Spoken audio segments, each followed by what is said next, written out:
very much. Women who are making their mark in various fields of endeavor converge on this hall to celebrate the World Intellectual Property Day. This year's theme focuses on the opportunities that abound as they bring their potentials to bear. Women make up almost half of the global population, and Nigeria is in the list of countries with a large population of women. It becomes even more imperative to support, protect, and provide opportunities that help them succeed. What more can be done as a country, as a society, to achieve greater parity for women in the area of intellectual property? What strategies, what policies, what regulations can assist in achieving this goal? And so we'll again hear from seasoned experts who will be able to share insights on what more we can do to support the woman child in Nigeria.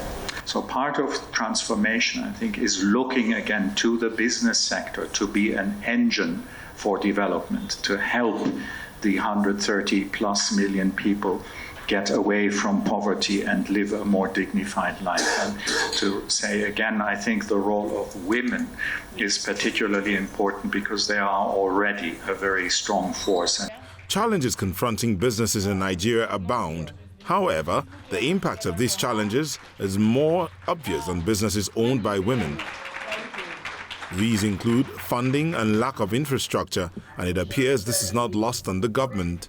The Nigerian government, through the PEBEC systemic intervention, has since 2016 delivered over 180 verifiable reforms targeted at enabling the business environment for micro, small, and medium-sized enterprises, many of which are female-owned businesses.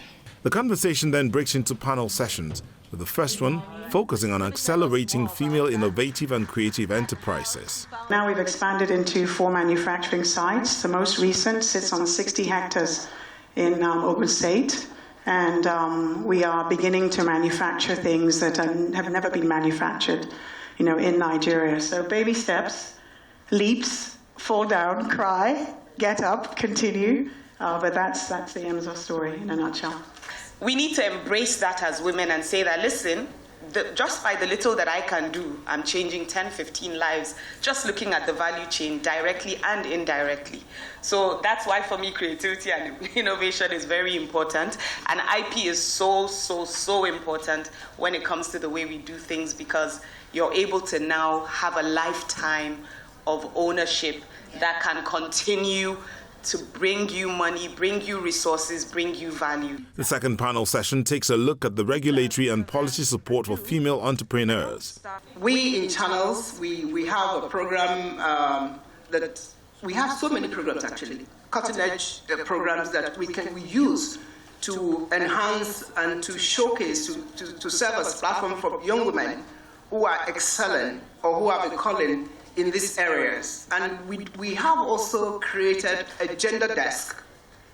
And what this means is that this gender desk has a gender lens, and we use this lens to appraise all of the assignments we cover. Gender-responsive considerations demand that you have to think about how to close the gap in making policies. So I have to go back to the policy landscape. We need to think, first of all, about participatory ways of having conversations about where are the gaps. So in the formal sector, how do we close the funding gap? In the informal sector, what is going to work for women in the formal sector? What will work for women in the informal sector? But it was not all about speeches, as individuals and organizations were recognized for their giant strides.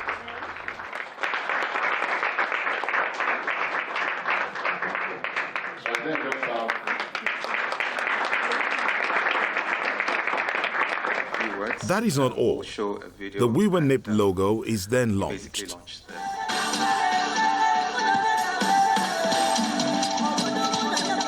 This initiative targets a future where women support each other in order to contribute effectively to the nation's development.